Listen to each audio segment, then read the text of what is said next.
My name is Bo Lawson.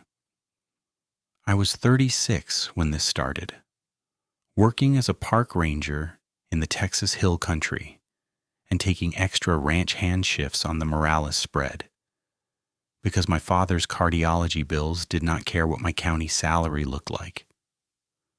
I know how this sounds now, and I know what people hear when a man says he met something he cannot file under species, weather, or bad judgment. I am telling you anyway because I used to be the one rolling his eyes in the feed store when old men traded stories about shapes and cedar breaks. I trusted trail maps, boot prints, gut piles, fence voltage, and rainfall totals. Then one night, something breathed through the seam of my cabin wall like it owned the dark, and I stopped believing the world was fully explainable. Before that night, my life was clean lines and repeatable checks. I woke at 4:45 every workday, put coffee on a 2-burner stove, and stood on the cabin step while the percolator rattled itself awake. The line cabin sat on the boundary where state preserve land met Morales cattle country. A weathered one-room box framed in old cedar with a shallow porch and a wind-bent pecan tree leaning over the roof. In early light, the hills looked harmless. Layered limestone and juniper and live oak, pale grass silvered with dew. By noon they turned hard and bright, heat rising off caliche roads and visible waves. At night they swallowed sound in pockets and gave it back when they felt like it. My ranger route started with invasive species checks along the lower trails, mostly feral hog rooting damage and chinaberry spread near the creek crossings. After that, I serviced game cameras, checked posted boundaries, and logged any unauthorized fire rings or dumped trash. It was not glamorous work, but it was mine. And I liked that most days had a shape to them. If you marked enough points on a map, people and animals both started to make sense. Even the odd stuff, 9 times out of 10, turned out ordinary when you measured it right. By late afternoon on my off days, I crossed onto Morales land and switched hats. The ranch was big enough that a man could drive 40 minutes and still be inside the same fence line. South pasture was mesquite and scrub. North fields ran open with windmills, stock tanks, and low cattle guards that rattled your teeth if you hit them faster than 15. The east side dropped into broken cedar ravines, where light went thin before sunset. I did feed runs, mended fence where hogs burrowed under, checked trough pumps, and logged mineral block use. I was not family, but I was trusted. Around there, that meant more than a contract. Elena Morales ran the place after her husband died, and she did it with a clipboard in one hand and a fence stretcher in the other. She was practical in the exact way I respected. If I said a gate hinge needed replacing, she asked for dimensions, not drama. If a calf was limping, she wanted time, location, and likely cause. We talked mostly in task language, but there was kindness under it. On Thursdays, she left a foil-wrapped plate on my truck seat if she knew I had a double shift. Brisket, beans, 2 tortillas. No note needed. My father lived 80 miles away in a small house he refused to leave. On Sundays, I drove in with groceries, fixed whatever had failed that week, and sat with him while he pretended he did not need help, standing up from his recliner. He had worked pipeline his whole life and had opinions about softness that could strip paint. After his second procedure, he got quiet in a way that scared me more than any monitor beeping in a hospital room. "You don't have to run yourself ragged for me," he told me once while I was replacing his porch light fixture. I tightened the mount and looked down at him. "I am not running ragged. I am organized." He snorted. "That's so. Organized men don't fall asleep in work boots. Then I am efficient too. He gave me one of those sideways looks he used when I was 16 and pretending I had not dented his truck. Take care of yourself, Bo. Money is one thing. You burn out, you can't buy yourself back. That sat with me longer than I admitted. I kept the extra shifts anyway. If you had watched me then, you would have called me steady. I carried the same thermos every evening patrol, black and dented near the base, where it fell off a tailgate 3 years earlier. I kept spare batteries in labeled zip bags, 2 trauma kits in the ranch truck, and an old .308 behind the site for hogs and coyotes if something turned aggressive near livestock. I was not a gun hobbyist. It was a tool, same as bolt cutters or a post driver. I did not drink on shift, did not spook easy, and did not tell stories bigger than the evidence. That mattered to me, maybe more than it should have. Town talk never made my list of concerns. In the diner off Highway 12, men with weathered faces would lower their voices around closing and mention tall shapes crossing low water after midnight, or hearing heavy steps on dry leaves with no wind and no moon. I heard all of it while eating eggs and reading burn ban updates. I figured grief, boredom, and whiskey explained most legends. The rest was misidentification. People see what fear gives them when darkness takes the details away. My cabin routine at night was as fixed as sunrise. Park the truck nose out for fast exit. Sweep the yard with a spotlight. Check door latch, window pins, and radio charge. Boots by the bed. Jeans folded over the chair. Keys on the nail by the sink. I wrote down livestock counts and water levels before sleep, not because anyone demanded it, but because records keep your head clear. Chaos grows in unlogged corners. The first hairline crack in that certainty came in a drainage draw west of the old windmill, a place I crossed so often I could have driven it blindfolded. The whitetail used to move through there right at dusk. 2, 5, sometimes 10 at a time, picking their way toward the cedar line. Then over 3 evenings they stopped. Not fewer. Stopped. Same weather, same season pressure, same moon phase. Empty ground where movement should have been. I marked it down as predation shift and kept moving. Mountain lion activity could reroute deer patterns quick. So could feral dog packs. I made a note to set an extra camera near the crossing. The cattle changed next. Morales had a mixed herd that usually spread out after evening feed, loose clusters drifting toward familiar grazing zones. 1 week in, I found them bunching tight against the northern fence before full dark, shoulders pressed so close they looked like one broad living wall.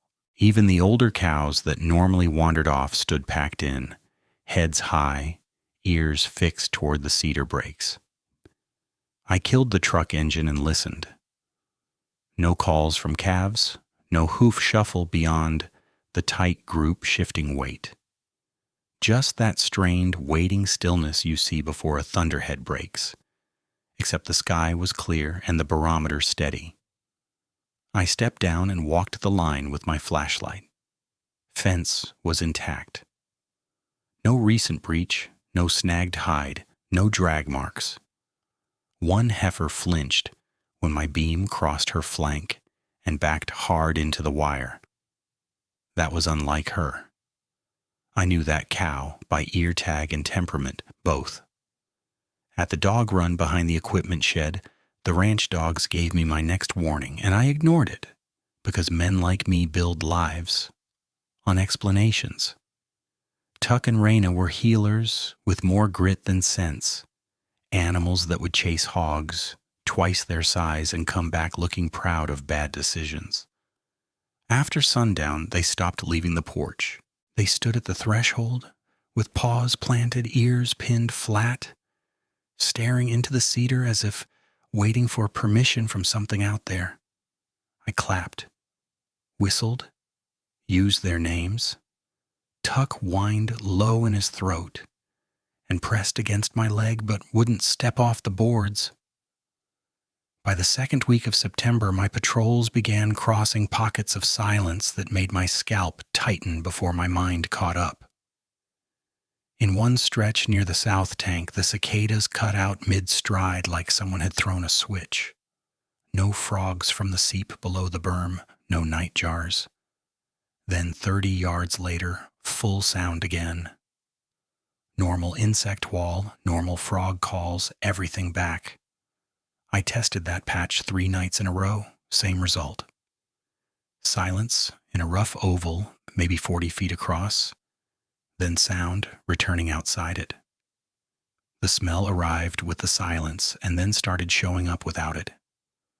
Wet fur and something sour, like old meat left in shade, layered with damp earth after rain.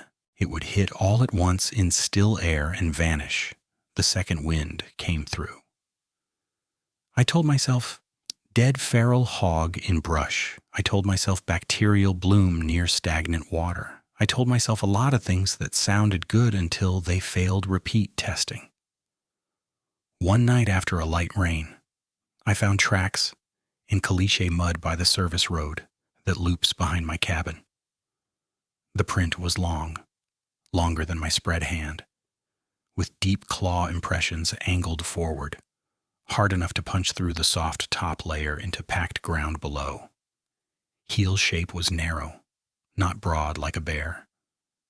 Toe spacing looked wrong for coyote, wrong for dog, wrong for anything local that matched the depth. I crouched with my tape measure and stared at it until my knees hurt. Erosion distortion, I said out loud, because hearing your own voice can keep stupid thoughts from growing teeth. I scanned for companion prints and found a sequence that made less sense the farther I tracked it.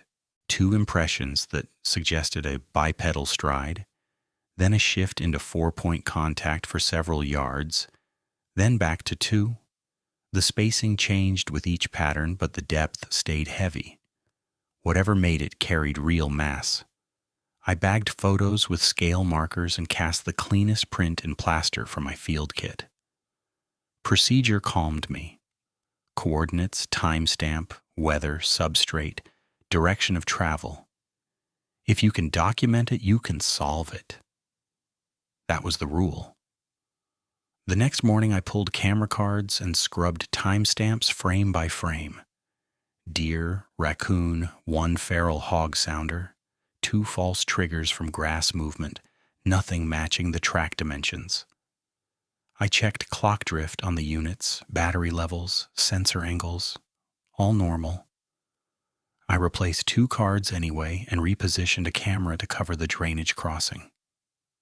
At the ranger office, I filed a routine note about livestock agitation near preserve border and elevated predator uncertainty. My supervisor, Dale, read it with half his lunch sandwich in one hand and his glasses slipping down his nose. "You're writing this like a detective report," he said. "Predator pressure happens. You want me to assign a monster task force? Want you to log unusual patterns before someone loses goats?" I said. He leaned back, dry smile, office AC rattling above us. "Bo, you spend too many nights out there and the internet gets in your head.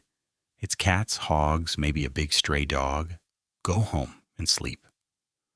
I nodded because arguing in fluorescent light never fixed anything. But the dismissal settled in me like grit under a contact lens. I had data, not campfire smoke, and still, I got the grin people use when they think you are drifting. 2 nights later, I called the county line after hearing heavy footfalls circle my cabin at 2:17 in the morning. Deliberate pace. Pause near the window. Move again. Too heavy for deer. Too measured for hogs. By the time a deputy rolled through on a courtesy check, the sounds were gone. He walked the perimeter with me, found no forced entry, no clear tracks in the hard pack, and handed me the same prescription as everyone else. Get some sleep, Lawson. You're keyed up. Something was out there. Something's always out there. He did not say it mean. That was almost worse. After he left, I sat at my small table with the radio off and the cabin lights low, trying to keep my identity intact by force of logic. I am a ranger, I told myself. I map known territory. I classify sign. I do not invent predators in the dark because frogs go quiet and dogs get skittish. I tried to convince myself fatigue was amplifying normal cues, that stress over my father's health was bending patterns into threats, that isolation can make a man overfit bad data to dramatic conclusions. The reasoning was clean. The fear stayed anyway. Every night brought new sign in new places, and each explanation broke against the next piece of evidence like glass on limestone. By the end of that week, I had 3 casts curing on a shelf, 12 photos with scale markers, 2 pages of logged silence pockets, and a smell I couldn't wash from the inside of my nose. I kept doing the rounds because routine was the last thing that felt solid.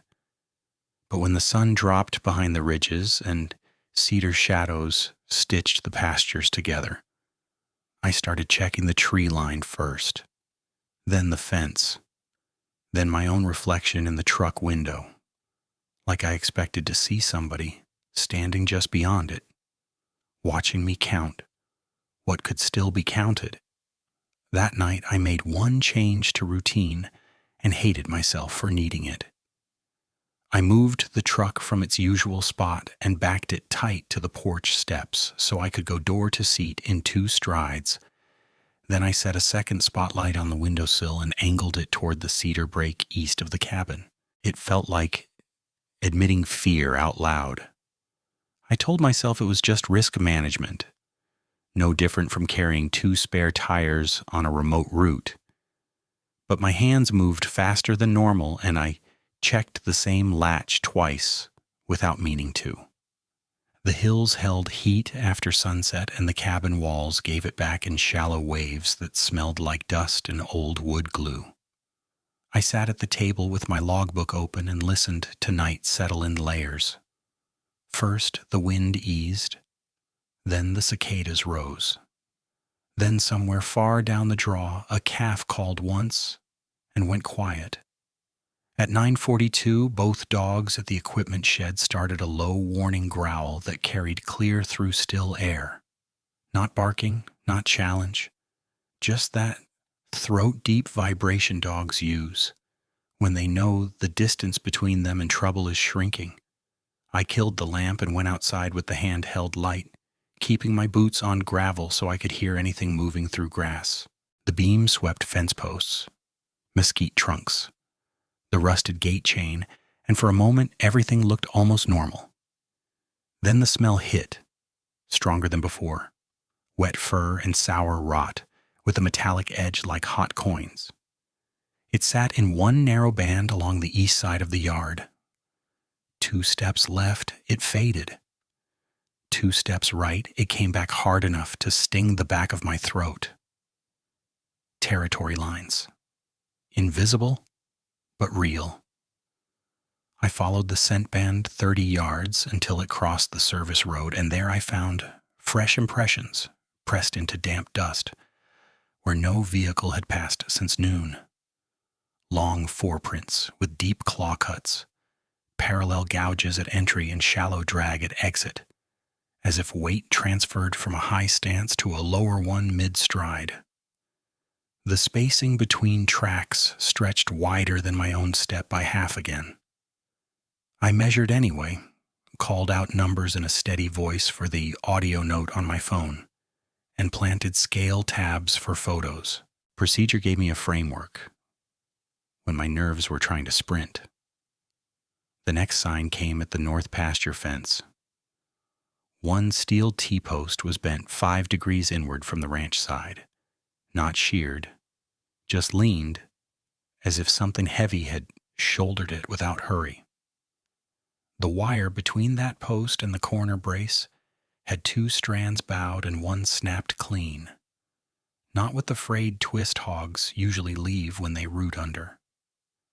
At ground level, the dirt was scuffed in arcs, heel-like impressions and hand-like marks mixed in, and on a cedar trunk 8 feet up I found 3 shallow grooves in the bark, fresh enough to show pale wood beneath the gray outer layer. I stood on tiptoe with my tape, and still could not reach the top of the highest line. On the next night, the pattern stopped looking episodic. It looked adaptive. I checked drainage first and found nothing there, then cut back toward the pumps and found fresh sign exactly where I had not looked since the previous shift. On the following run, I parked by the goat pens, stayed there longer than usual, and later found disturbed ground behind the hay barn where my light had never passed. Before dawn on a third straight pass, I discovered fist-sized rocks arranged in a rough line across the cabin path. Not natural scatter from runoff, more like markers set by something testing whether I noticed change. That detail bothered me more than damage did. Predators follow prey, scent, hunger. They do not usually run little field experiments. I asked Elena to ride a quick perimeter with me before dawn on her way to the sale barn.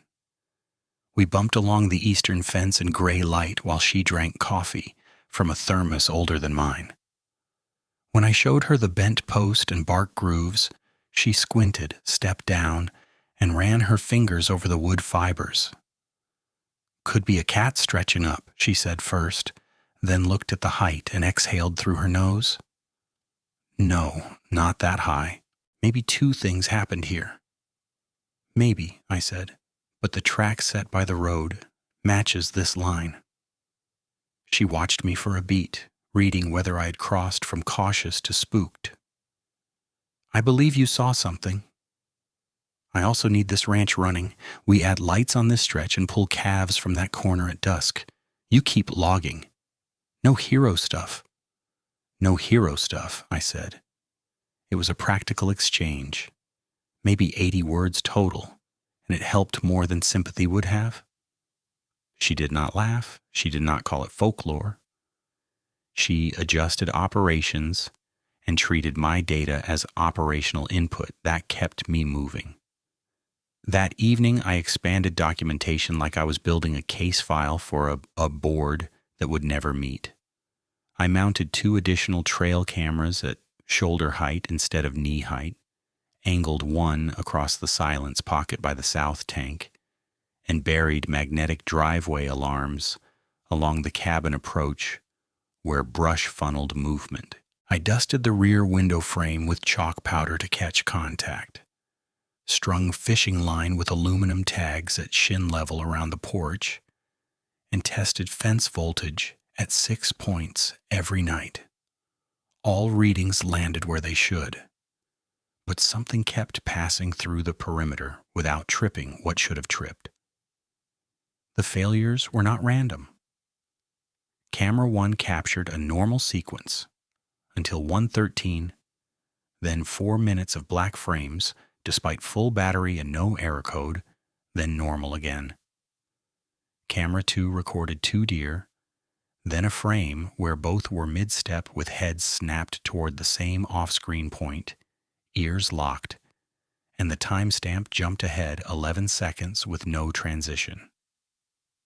The driveway alarms chirped twice at 2:04 and 2:06, yet when I checked outside, there were no tracks on the hardpack and no sway in the grass where anything larger than a rabbit could have moved.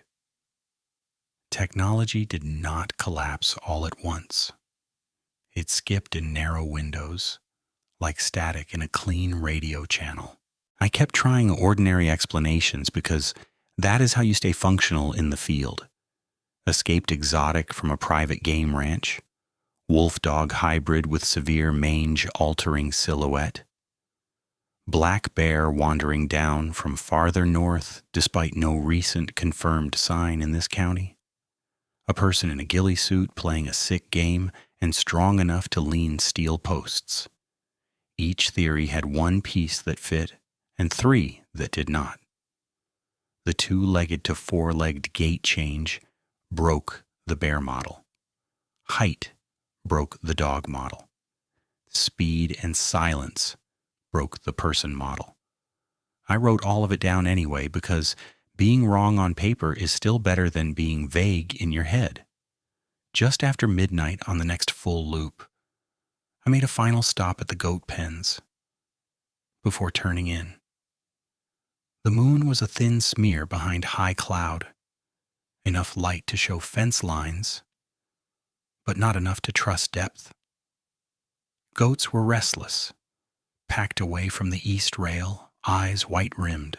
I switched off the truck engine and heard the silence settle all at once, total and immediate, as if a lid came down over the pasture. No insects, no frogs, no wind in cedar. Then one sound carried from beyond the pen, low and rhythmic, the draw and push of air through a chest with too much capacity, not close enough to pinpoint, close enough to feel. I stood still with the rifle up and scanned the rail gap where the beam narrowed between two posts. Nothing visible, but every goat stared at the same dark seam and would not blink. That was the clearest sign yet. Predatory focus had moved from territory display to approach behavior, and it was watching the enclosure from cover while I stood in open ground like bait. I backed to the truck without turning my shoulders, got inside, and kept the doors locked while I called dispatch for a wildlife advisory. The operator took my location, asked if I had visual confirmation, and when I said negative, patched me to a night supervisor who sounded tired but polite. "You saying mountain lion?" he asked, "or something else?" "I am saying large unknown predator with repeat proximity to livestock and cabin. I need a warden out here at first light." Pause. Keyboard clicks. "We can put a note in. No units till morning unless active attack." "There's a pattern. It's escalating." "I hear you. Wait, stay inside and keep lights on." He meant well. It still felt like being set adrift. I did not sleep much. At 5:30, I drove to the preserve office, turned in overnight logs, and caught Dale by the map board before he left for a public meeting. I spread printed photos across his desk, including the bark grooves, bent post, and two clearest prints with measurements. He looked them over longer this time, which I took as progress, until he tapped the page and gave me that same tired half smile. "Bo, this is stress-chasing shadows," he said. "You're working doubles, your dad's sick, and now every coyote print looks like a monster movie. Take 2 days, hydrate. If you still feel jumpy, I'll swap your night routes. Those grooves are above my reach. People stand on things. People fake things. Why would anyone fake this on active pasture?" He shrugged. "People do weird things. Do not build a legend out of bad sleep." The crux was not whether he trusted me. It was whether his framework allowed for data that did not fit his training. Mine barely did either, and I was the one out there smelling it. I left his office, drove straight to county wildlife, and caught game warden Luis Herrera as he was fueling his truck. Luis was a decade older than me, calm under pressure. Not a man who wasted words. I respected him because he investigated first and theorized later. He listened while I gave coordinates and chronology, then flipped through my photos on the hood of his truck. "These tracks are odd," he said. "Could be substrate distortion. Could be two animals overlapping. Could be. But look at stride continuity here. He nodded once. I can run a pass this evening, off record if needed. No promises on finding anything in daylight. I will take daylight, dusk, anything. He held my gaze long enough to signal he understood stakes, even if he was not ready to name them. Keep your logs tight. If this turns into depredation, paperwork matters. Luis ran the first pass that evening and found sign that was enough to concern him and not enough to escalate formally. A half circle of deep impressions near the ravine lip. Then nothing. He came back the following evening and found hair snagged on low wire that looked canine under quick field check, but too coarse for local breeds. He bagged a sample and sent it to a lab through normal channels. When the report came back, it read degraded, inconclusive, not contaminated, not matchable. Another dead end that still felt like information. That evening, with daylight thinning early and cloud building from the west, I made what I told myself was a controlled test. I parked at the moonless fence repair point, where I had first noticed the scent bands, shut down every non-essential light, and sat with my headlamp off for 10 minutes to let my eyes adjust. The cedar line became a single dark wall, textured only by small breaks, where limestone reflected dull sky. I listened to my own breathing until it slowed, then swept the headlamp in measured arcs. Left fence corner, center gap, right cedar cluster. Repeat. On the fourth pass, I caught them, two reflections suspended in the dark at a height that put my neck muscles on ice, amber green and steady, set too far apart for any cat I had ever tracked, and too high for deer unless it stood on a berm that was not there. They did not flare and vanish like normal eyeshine. They held, blinked once sideways, and fixed on me with stillness that felt deliberate.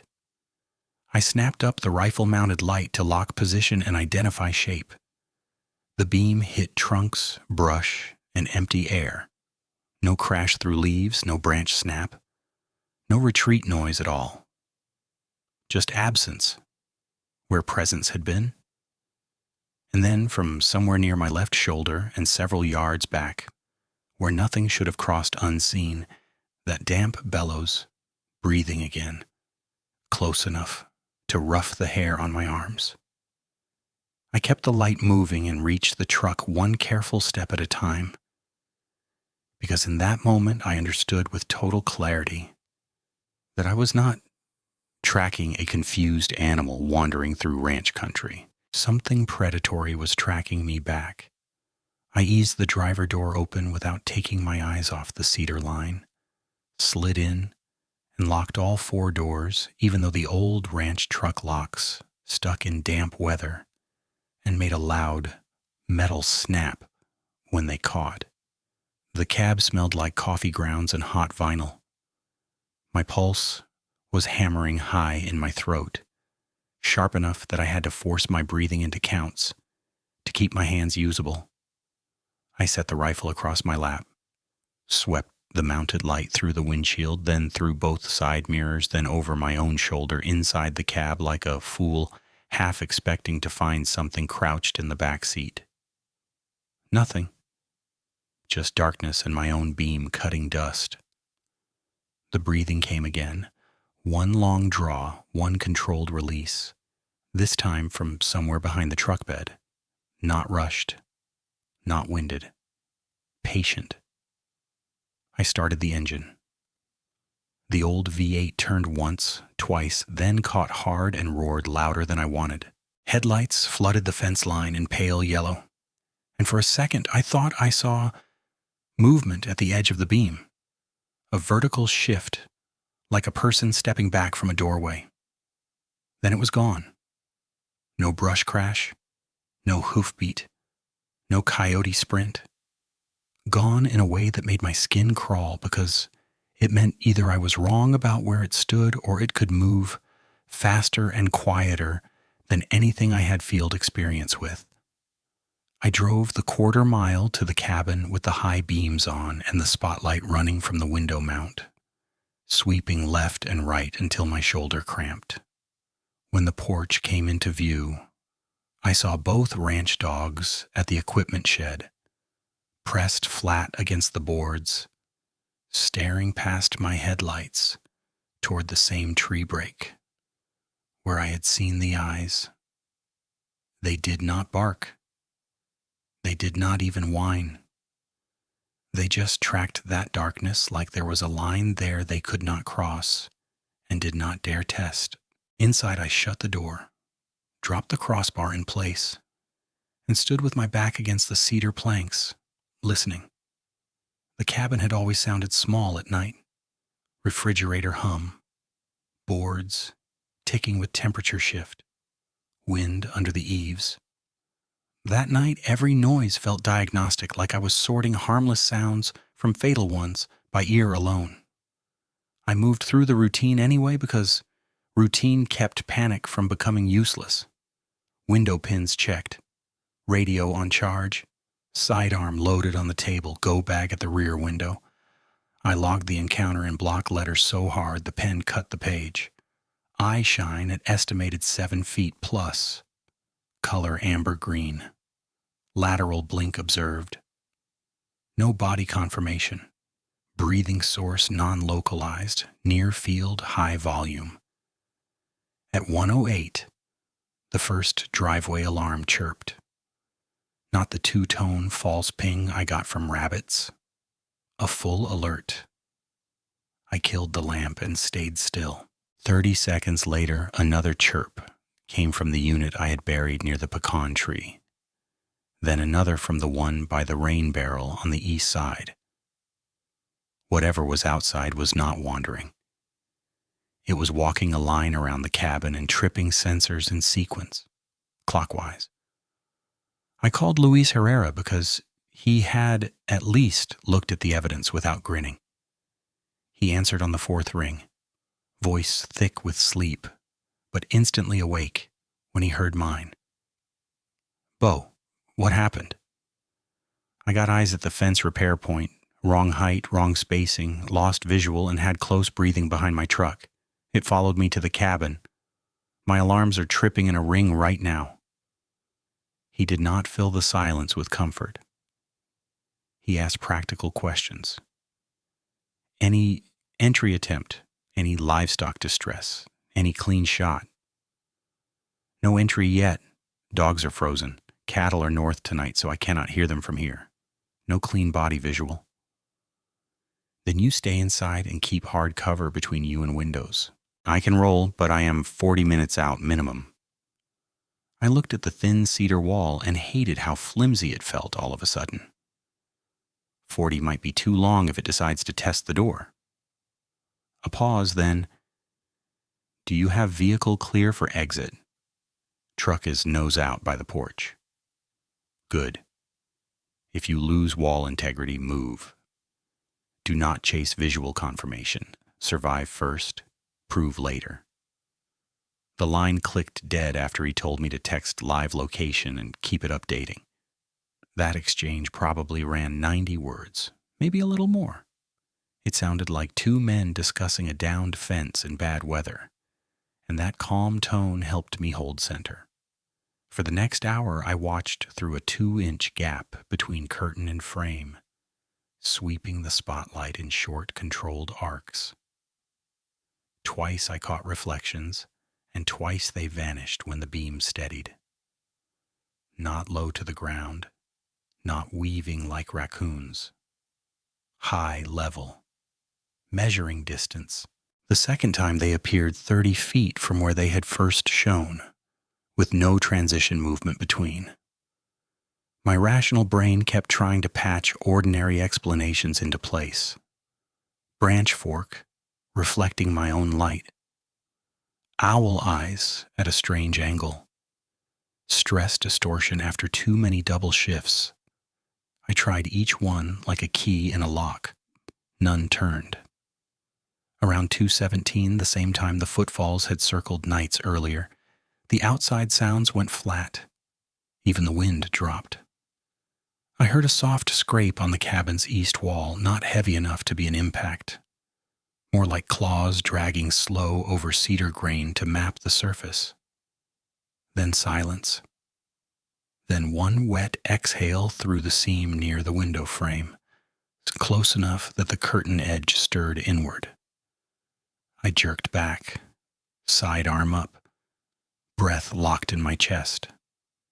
No face appeared, no snout, no hand, no body mass, only that breath and 2 points of amber green catching a sliver of my porch light from outside, suspended at a height where no known local predator should have been able to look directly through my window without rearing.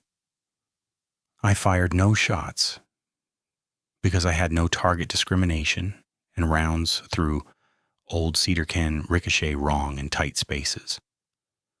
I kept the weapon trained and counted seconds. The eyes blinked once, slow and sideways again, then dropped out of the narrow light angle. A moment later, I heard weight shift off the wall and into the yard. 2 steps on what sounded like rear limbs, then a fast 4-beat pattern that cut across the gravel and disappeared toward the ravine. The transitions were smooth, practiced, like mode changes, not stumbles. By the time Luis arrived, gray light was just lifting the ridge line. We walked the perimeter together, and he found what I had feared and wanted at once. 3 fresh claw scores in the cedar siding under the east window, each about as long as my index finger and set with even spacing, plus 2 compressed prints in damp soil by the porch post. The prints were partial, but one showed a narrow heel and deep toe punctures with forward bite. Luis photographed everything, bagged scrapings from the siding, and crouched there a long time without speaking. Finally he stood and said, "I cannot classify this from partials. You think I am seeing things?" He shook his head once. "I think something large with unusual gait came right up to your wall. That is what I can say on record today." On record today. Those 3 words told me where the line was. Evidence that fit forms moved. Evidence that did not fit stalled. I respected him more for admitting it straight. Morning burned off and routine tried to reassert itself. I checked trough levels, ran fence voltage, and did feed in the south lot, while pretending my heartbeat had returned to baseline.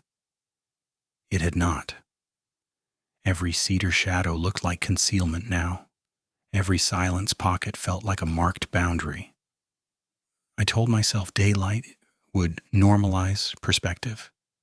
That night magnifies threat cues the same way mirrors magnify headlights. I told myself that if I could keep functioning through one full work cycle, my head would come back into alignment with the facts.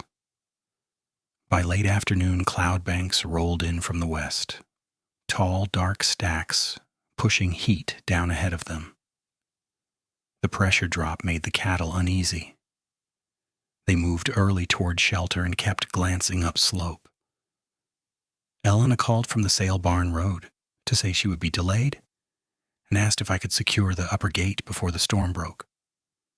I said yes, grabbed rain gear, and headed up the limestone track behind the cabin, where the ridge overlooked both the goat pens and the cedar ravine, and the first thunder came far off, a low roll. Wind shifted hard out of the north, carrying that same wet fur sourness in short gusts between clean rain smells. I stopped near the old survey marker and checked the slope below with binoculars. Nothing visible. Goats huddled tight. Fence line intact. I had just reached for the gate chain when lightning flashed behind the western ridge, turning the whole hillside into a black paper cutout for less than a second. In that strobe of white, I saw the silhouette. It stood on the limestone shelf above my cabin, broad through shoulders, narrow through waist, head thrust forward on a neck too upright for any canid and too elongated for a man in gear. The legs were the worst part, bent in a reverse-angled line that loaded weight high and left the lower segment too long, like a spring built wrong on purpose. One arm hung low, with the forelimb past knee height. The other was braced against a cedar trunk for balance. Even flattened by backlight, the proportions read as predatory mechanics, not human posture. Darkness slammed back in. Thunder cracked overhead. I froze, counting my breaths, trying to hold the image in memory before fear could distort it. Distance from marker to shelf was maybe 80 yards. The cedar trunk beside it was one I knew because it split near the base and grew around old fence wire. I had measured that tree in spring for a boundary maintenance note. 6 feet, 2 inches to the split. In the lightning frame, the top of the silhouette cleared it by more than a head. Second flash. It had moved 3 strides down slope without sound I could hear over the wind. Still bipedal. Shoulders rolling with controlled balance. Not the sway a person would have on wet limestone in boots. The head turned toward me and held. Third flash. Gone from the open shelf. I swung the rifle light downslope and caught only rain, brush, and silvered rock. Then from my right, farther along the ridge than it should have reached that fast, came the crunch of gravel under heavy weight, followed by 2 rapid impacts like forelimbs, hitting and pushing off. Biped to quadruped and back again. I did not need a full body view to know what that meant anymore. I backed toward the truck, never giving it my side profile, boots slipping twice on wet stone. The storm opened in a hard sheet, drumming the hood, cutting visibility to 30 yards. Lightning gave me snapshots and black intervals between, and each snapshot showed absence where I expected movement, which was somehow worse than seeing it continuous. Predators that show themselves can be ranged. Predators that choose when to be seen run the clock. Halfway to the cab, I heard breathing behind the mesquite cluster to my left, deep and measured, then a low chuff that vibrated in my sternum more than my ears. I brought the light up. Nothing but rain threads. The smell hit strong enough to taste metal. My finger took up slack on the trigger, then stopped. No positive target, no shot. I reached the truck, got in, locked up, and rolled down 10 yards to widen my angle on the ridge. Lightning hit close enough to make the radio crackle, and in that bright white wash, I saw the silhouette one last time at the crest above the cabin, fully upright now, rain sheeting off it in lines that outlined bulk I could not explain away. Massive chest, narrow hips, head canted slightly as if evaluating, not raging. Then it stepped backward into cedar shadow and dissolved. I sat there through 3 thunder counts, with the wipers thudding full speed, and told myself what a rational man tells himself when reality starts to split. Storm light lies, distance lies, fatigue lies. Human pattern recognition will build monsters out of branches if you feed it enough fear. I said those things out loud in the cab, one after the other, and none of them felt true by the time I pulled down to the cabin and found fresh mud on my porch boards where no boot prints led in or out. I sat there with the wipers hammering and stared at that mud on my porch boards until the storm glare faded to plain dark again. The print smear was fresh enough to shine, 3 broad streaks and 1 deep puncture where a claw had bitten into soft cedar. No heel edge from a boot, no toe pattern from a dog, just weight, drag, and turn. My first urge was to lock the door and stay behind the wall until daylight, but the goats opened up from the east lot in one ragged burst of panic, boards banging, metal clanging, and I knew if the pen failed, Elena would lose animals before sunrise. Duty can be useful when fear starts making choices for you. It gives your hands something to do.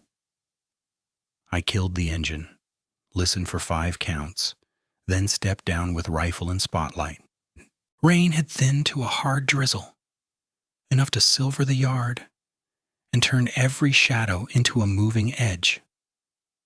I checked the porch up close. Mud streaks crossed from the steps toward the window and back, but no clean track held shape long enough for casting. On the doormat, I found something that made my stomach tighten harder than the claw marks did. One aluminum tag from my fishing line alarm, clipped clean and set in the center of the mat like an object placed for me to notice. Not dropped, set. I had hung those tags at shin height around the porch perimeter 2 hours earlier. Nothing short of deliberate handling could have put one there. The goats slammed the rails again, louder, and that decided it. I moved to the truck, kept the spotlight sweeping, and drove toward the pens with lights high and the horn ready.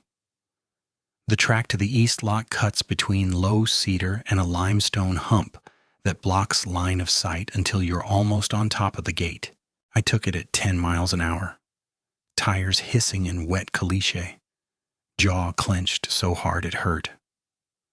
Halfway down, the smell rolled in through the vents, even with rain blowing opposite direction. Wet fur and sour meat, and that metallic tang behind it like pennies under your tongue. When my headlights cleared the hump, I saw it. It stood quarter-turned at the outside corner of the goat pen, one forelimb hooked over the top rail as if testing the give of the welded panel. The light hit hide first, dark and patchy, fur hanging in wet ropes over shoulders that looked built for pushing through brush and wire. Then the head angled toward me and I got the profile in full for 3 raw seconds. Elongated muzzle, not like a shepherd, not like a wolf, longer and heavier through the bridge. Wet black nose reflecting both headlights and twin points.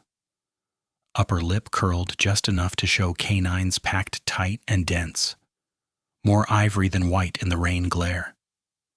It did not bolt. That is the part my body understood faster than my mind. Every normal animal I had ever spotlighted near livestock gave me one of 3 responses: freeze, flee, or bluff. This thing assessed. Its eyes tracked from my windshield to the rifle barrel and back to my face as if it understood exactly what each one meant. Amber green shine, yes, but not flat reflection, focus, deliberate, steady focus. I braked hard and braced the rifle over the wheel, keeping the beam fixed. The forelimb came off the rail and dropped, and I saw the hand structure clearly in the wash from the truck lights. Not a paw, not a human hand either. Long digits ending in curved claws, each claw dark at the base and pale at the tip, flexing one by one as it shifted weight. The movement was independent, controlled, almost careful, like a man testing grip in wet gloves. Muscle rolled under the shoulder fur in layered bands when it repositioned, and there was old scarring across the right flank, where hair had never grown back evenly. The goats bunched to the far side of the pen and screamed in that high choking way goats have when they know offense is the only thing left between them and teeth. I thought about firing through the windshield and did not, because I still had chain link, steel rail, and moving animals behind the target. I opened my door halfway for angle, shouldered the rifle, and shouted, voice rough from adrenaline and rain, "Get off that pen. Move." It answered with a low chuff, not loud, just enough to vibrate through the hood panel, then raised itself taller in one fluid rise that erased any remaining doubt about scale. Upright it stood near the top of the panel height marker I had welded last spring for sorting bulls, and that marker sat at 7 feet even. Its head cleared it by several inches, though it held a forward hunch, chest wide and deep, waist narrow, hips set for drive. The neck held too vertical for a canid frame, and when it turned, the range was wrong, head swiveling farther than I wanted to believe, while the shoulders stayed mostly fixed. I fired one warning shot into the limestone 20 feet left of it. The crack punched the night flat.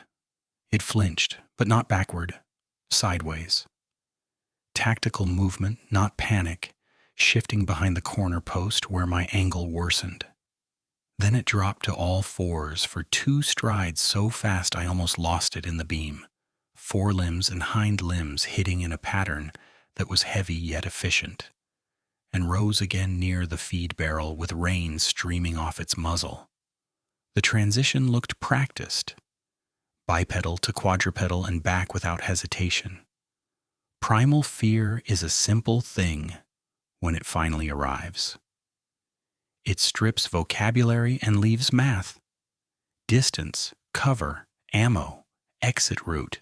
I had maybe 30 yards between us, 1 truck door as partial shield, 8 rounds in the magazine plus 1 chambered sidearm at my hip, and no partner.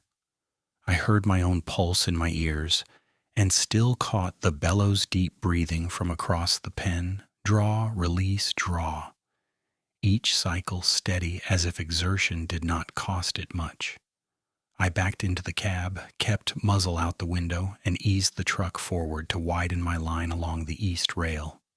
It mirrored me, matching the move on the far side of the pen.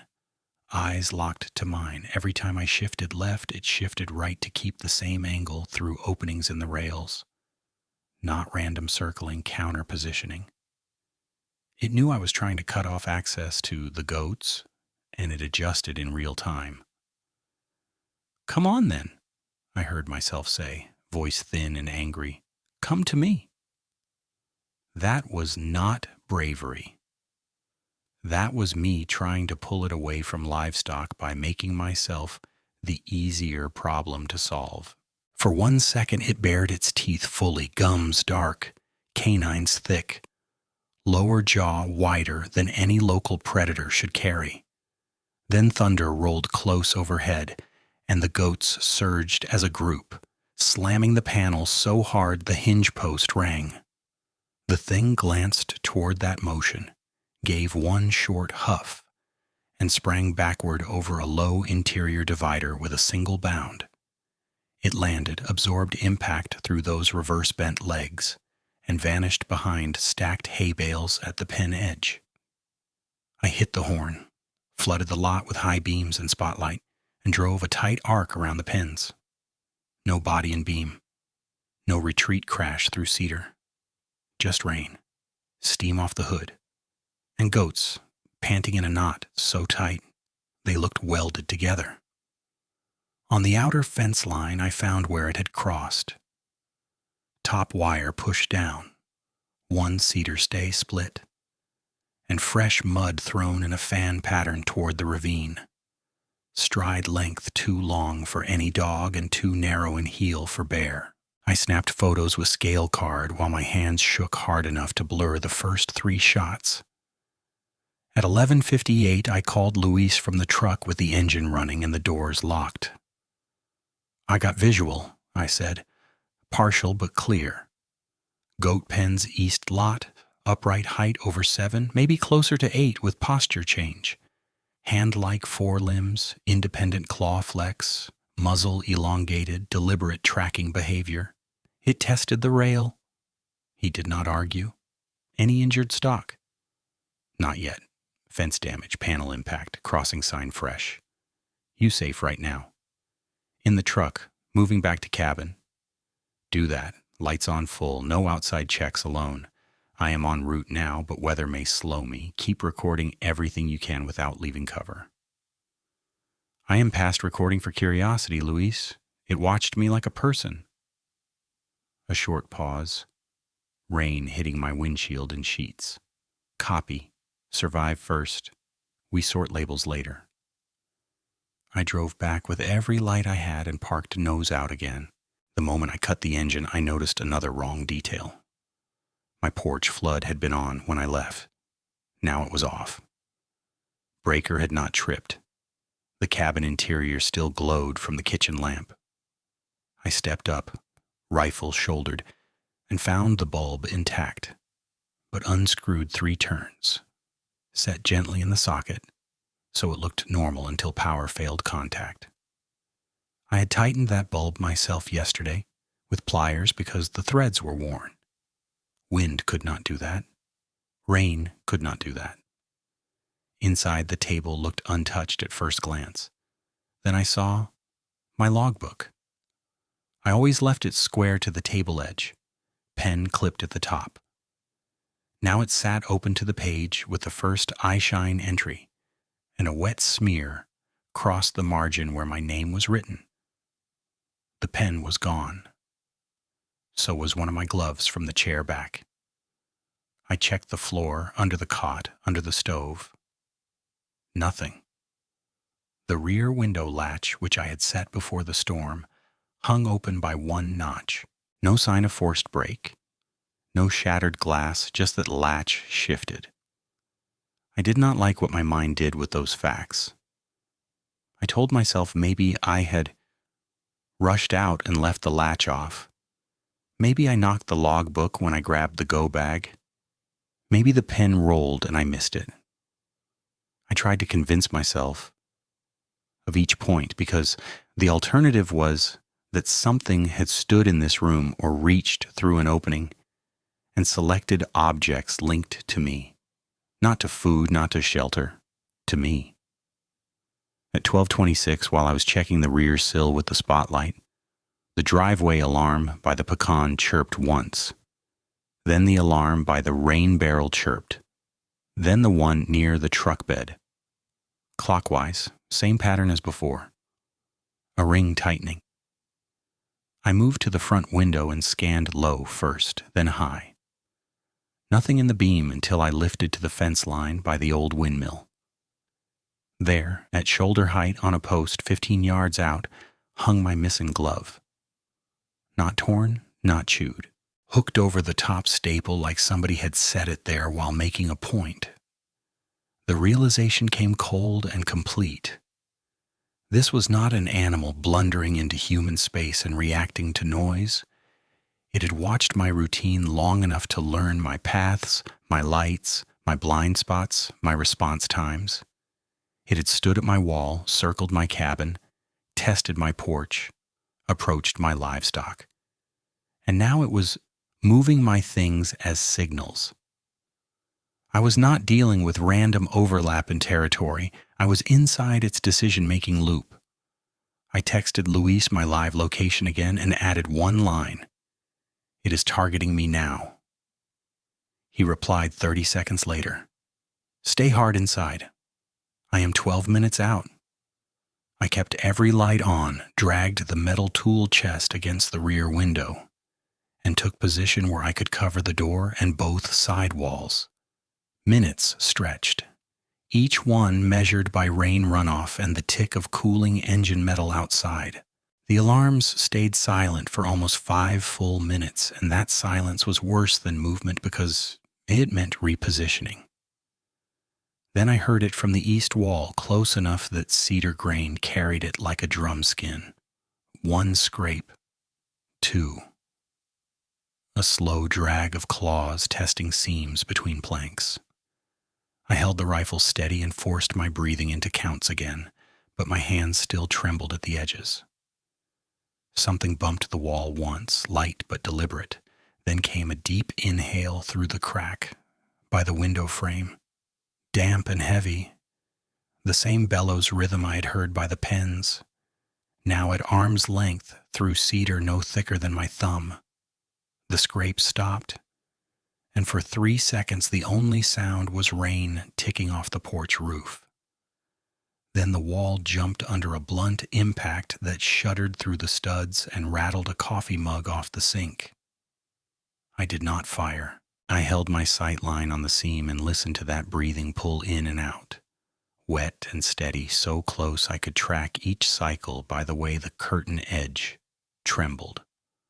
My phone showed 1 bar. I called Luis anyway. He picked up to static and broken syllables. "Bo, where?" "It hit the wall," I said. "East side, hard.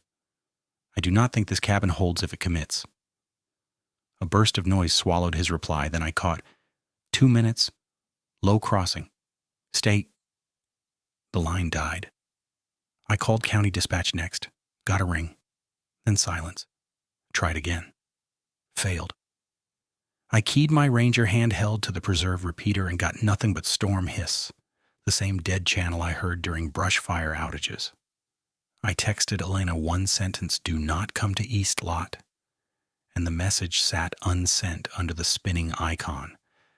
By 12:31, I was alone in a 1-room cedar box with a predator testing the walls and every formal route of help thinned down to static. The second impact came higher near the window frame. Wood cracked sharp, then groaned. A vertical line opened in the interior paneling where an old stud split, and a strip of cooler night air slid through carrying wet fur stink and that sour metallic edge. I told myself to stay organized, same as I had with snake bites, flash floods, and wildfire evacuations. Inventory, exit, timing. I took the go bag from under the table, clipped the sidearm to my belt, slung the rifle, and grabbed the flare gun from the shelf above the sink. The plan had been sitting in my head for 3 nights. Ugly and simple. If the cabin failed, I would pull it toward the stockyard, where I'd staged 2 diesel cans, portable floodlights on a generator, and the squeeze-chute lane that narrowed movement to 1 corridor. Fire for separation. Light for target ID. Steel rails for geometry. No heroics, no trophy hunt. Just seconds bought and distance created. Another scrape dragged across the siding, slower this time, claws reading grain. Then the breathing moved from the east wall to the front door side in 3 silent steps I could not map. It was searching for my movement through the structure. I killed every interior light. Darkness dropped hard.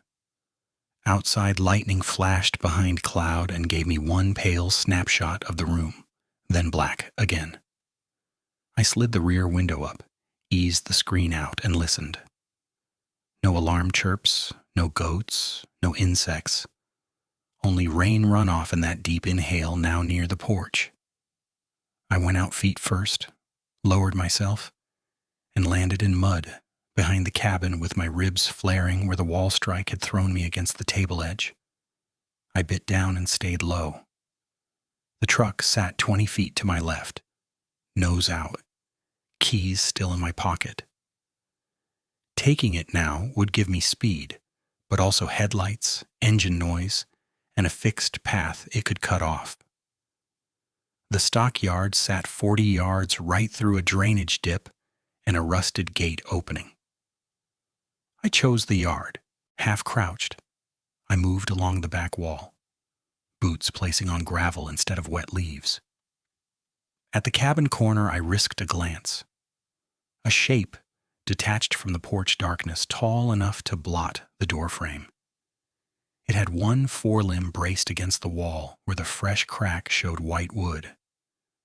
The head tilted, listening inward to a room I was no longer in. Rain traced off its shoulders in ropes. I slipped into the drainage and kept moving. When I hit the stockyard gate, I yanked it shut behind me and dropped the pin. The squeeze-chute lane ran ahead between pipe fencing 8 feet wide at the mouth, narrowing to 4.5 near the loading ramp.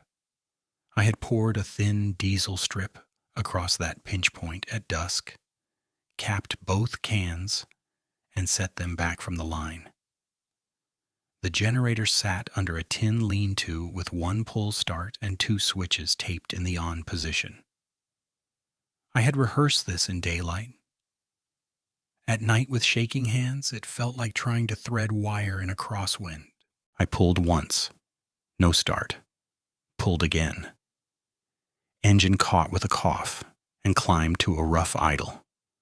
Floodlights snapped on, first one, then both, washing the lane in hard white glare and carving deep shadows everywhere else. The yard went still for half a heartbeat. Then it stepped through the open gate I had left at the far end.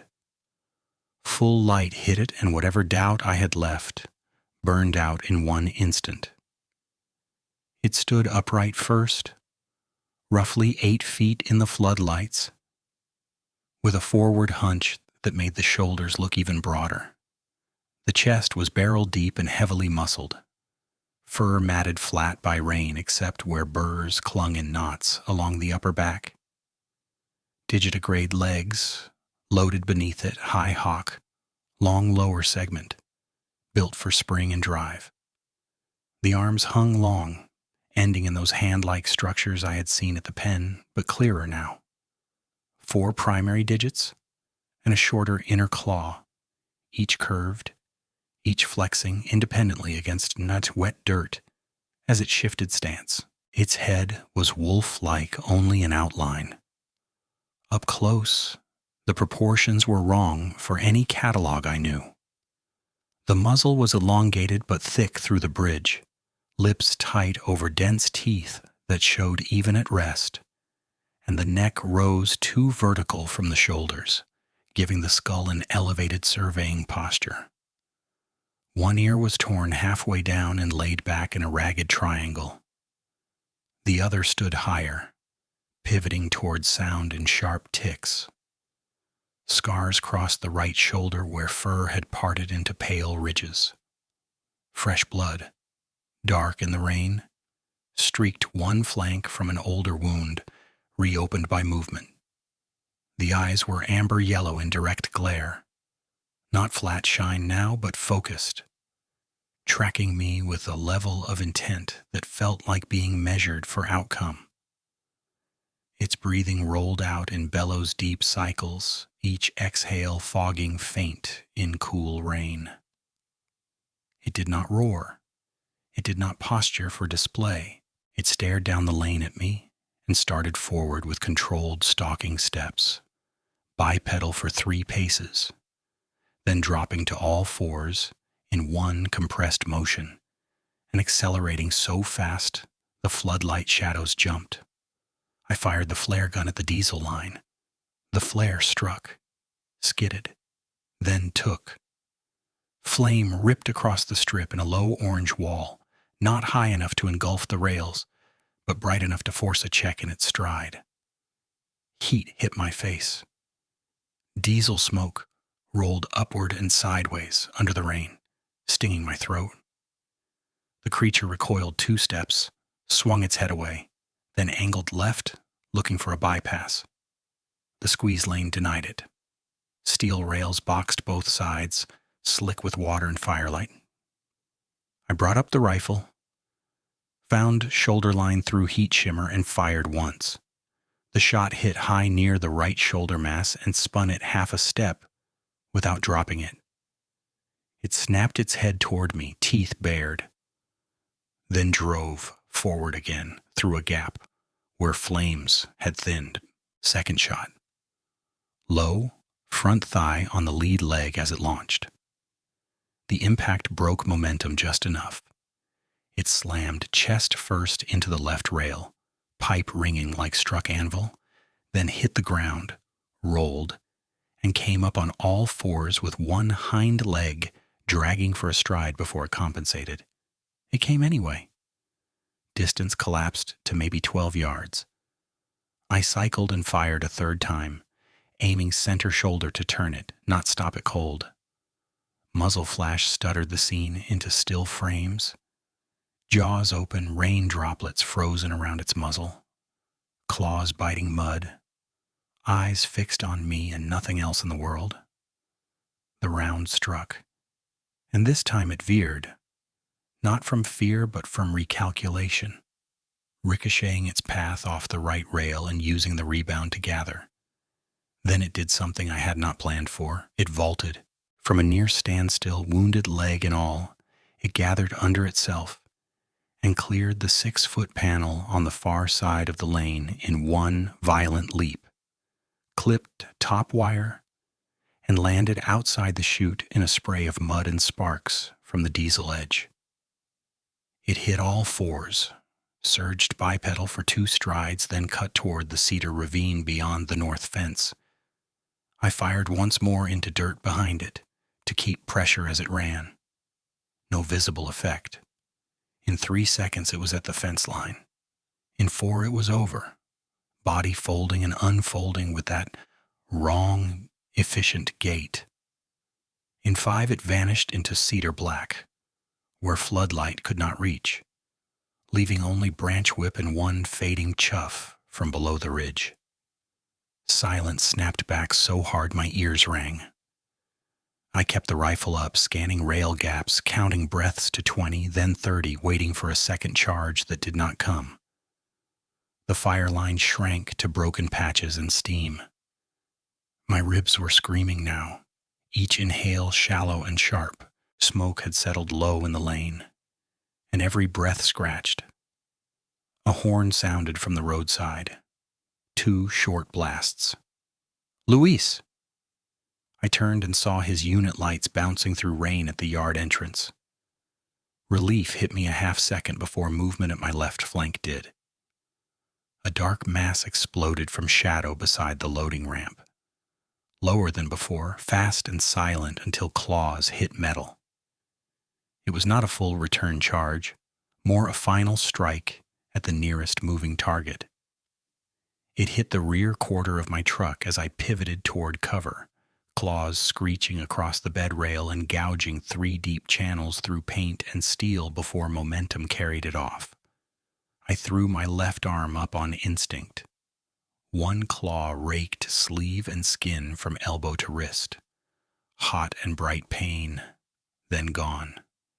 Luis fired from the gate line, controlled pair into open ground between us and the ravine to break its line. The creature peeled away from the truck, bounded once over the drainage lip, and disappeared down slope for good this time. Brush crashing in a receding diagonal until distance swallowed it. I stayed on my feet about 3 seconds, then sat down hard in mud because my legs stopped negotiating. Luis was on me fast, one hand on my shoulder, the other checking my arm with a light. "Talk to me. You hit anywhere else?" "Ribs, arm, smoke." He looked past me at the lane. The dying fire strip, the bent rail, the blood-dark smear on the left pipe where one of my rounds had connected. Then he looked at the truck bed grooves and back to me. "We are leaving now," he said. "You drive, or I drive." "You drive," I said. And that was the first moment all night I let myself believe I might actually make it to morning. Luis drove with one hand and kept the other braced near the wheel, like he was ready to grab me if I blacked out. I sat twisted against the passenger door, left arm wrapped in a shop towel he had cinched tight above the rake marks, trying to keep pressure while every bump on the Caliche road sent a sharp grind through my ribs. The cab heater was on low, but I was shivering hard enough my teeth clicked. Shock does not feel dramatic. It feels mechanical, like your body forgot which signals matter most and started firing all of them at once. At the paved road, he keyed his radio and got patchy contact with County. Storm interference, repeater trouble, units tied up on flood calls. He gave location, requested medical standby, and said the words, "Unknown large predator with officer assist needed." Nobody asked for details over open channel. That silence told me enough. The The volunteer fire station sat 15 miles out, cinder block and sodium lights, with 2 bays and a coffee pot that had probably been hot since 1998. We rolled in at 1:12 and the night crew came out fast, turnout pants half-buttoned, med bag already open. I stepped down and almost folded. One of them caught my elbow and sat me on the concrete apron beside the engine. "Name," he said. "Bo Lawson." "What hit you?" "Claw," I said. Then, because I could hear how that sounded, I added, "Large predator, unknown." He did not laugh. He cut my sleeve, flushed the arm, taped gauze, checked pupils, and listened to my chest while I tried not to cough. Every inhale burned from smoke and rain-cooled air. They palpated ribs, got a hiss out of me at the right side, called probable fracture or severe contusion, and put me on oxygen while my hands shook so badly I spilled half a paper cup down my shirt. He passed me another cup without comment. By 1:34, a county deputy arrived, same one who had told me to get sleep after the 217 footfall report. He walked to the truck with his light, traced the grooves carved in the bed rail, then stood there longer than a man stands when he is still deciding whether he believes what he is seeing. He came back to me, crouched, and kept his voice low. "You said something circled your place last week." "Yeah." He nodded once. "I should have pushed harder for a follow-up. That is on me." That was all he gave me, and it mattered more than an apology speech would have. At 2:03, my unsent text finally delivered. Elena called 30 seconds later. I answered on speaker because my hands were taped and clumsy. "Bo, where are you?" "Volunteer station off County Road 8. "I got your message late. I stayed put. Talk to me." It hit the pens. I drew it to the stockyard. "Luis is here. Goats are alive." A breath on her end, then practical as ever. "I am not coming in blind at night. I will meet you at daylight with cutters and boards." "You are done for tonight, you hear me?" "I hear you." "Stay where people can see you." That call closed one door in my head. She had gotten the warning. She hadn't driven into the lane blind. I did not have her blood added to the ledger. They sent me to the regional emergency clinic before dawn. X-rays showed 2 cracked ribs, no punctured lung. The arm lacerations needed stitches but not surgery. Mild smoke inhalation, elevated lactate, tremor from shock and adrenaline dump. I stayed under observation until first light with a pulse monitor clipped to my finger and mud still drying on my boots.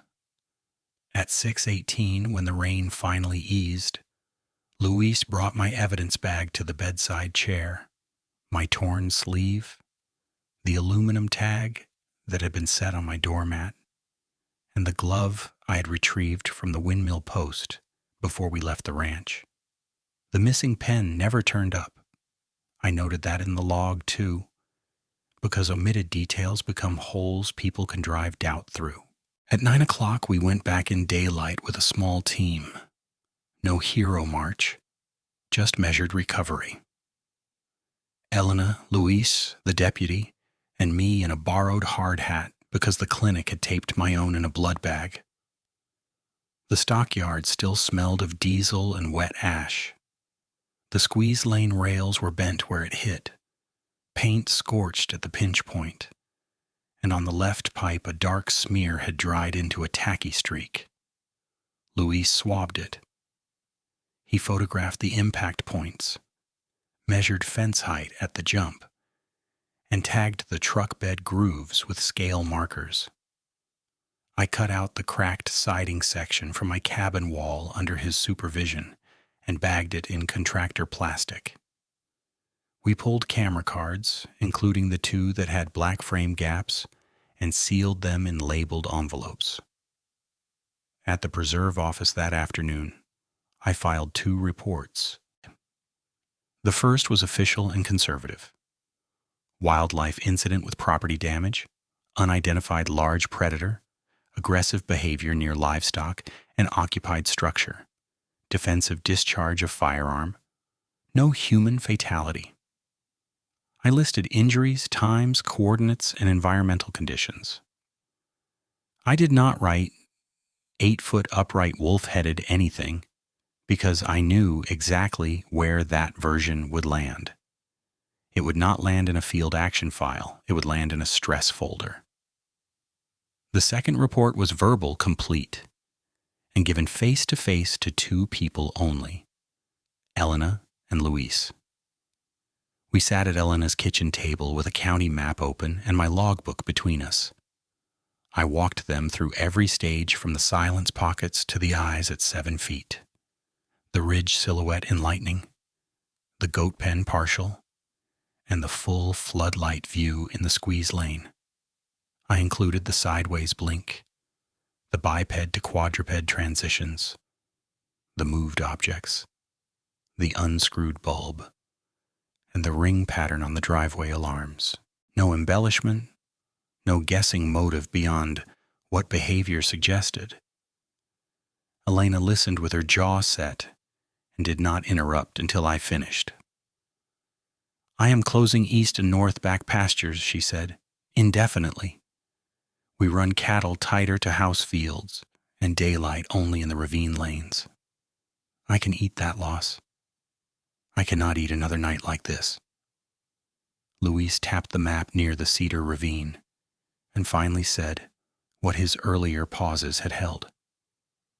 You were not my first unclassifiable depredation in that corridor. You are the first with this much documentation and a live witness at contact distance. I cannot classify it under existing code. I can flag the area as elevated hazard and keep units aware off record. He looked at me. That is the truth I can give you. Lab outcomes came in over the next 3 weeks, and every one was a partial answer. Hair sample from the fence, mammalian, degraded, no conclusive species match. Siding scrapings, mixed organics, trace soil, no clear profile. Blood swab from the rail, insufficient quality for full panel, likely mammalian, non-diagnostic. Camera cards gave me 1 usable sequence from the stockyard floodlights. 3 frames of a dark mass in lane geometry at a height no local canid should reach. Then motion smear and static drop. Enough to validate my account to people already listening. Not enough to force a formal category. Dispatch called back with incident closure language that read like bureaucracy written by exhausted people. Severe weather interference confirmed. Response delayed. Report archived. Under unknown predator conflict. The deputy filed his supplemental statement and included the truck damage photos. Dale from the preserve. Signed my injury paperwork. Stared at the casts on my desk and said, I still do not know what to call it. He never used the monster grin again. He never said he believed me either. That was the last loaded look between us, and it paid off in a different way. He stopped trying to explain it for me. My father believed me after 2 things. First, the medical records, because numbers and imaging do not dramatize. Second, the audio clip from my cabin wall that I had captured 2 nights before the attack.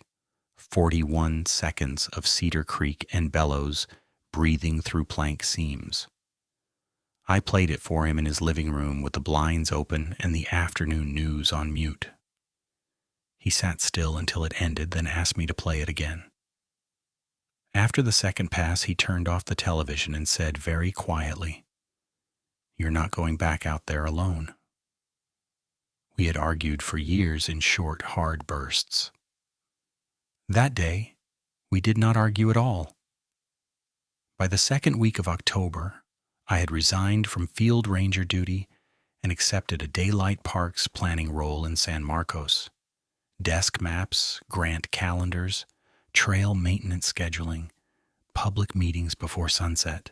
The steadier pay and fixed hours let me put my father's cardiology bills on automatic and keep every follow-up appointment without gambling shifts against gas money.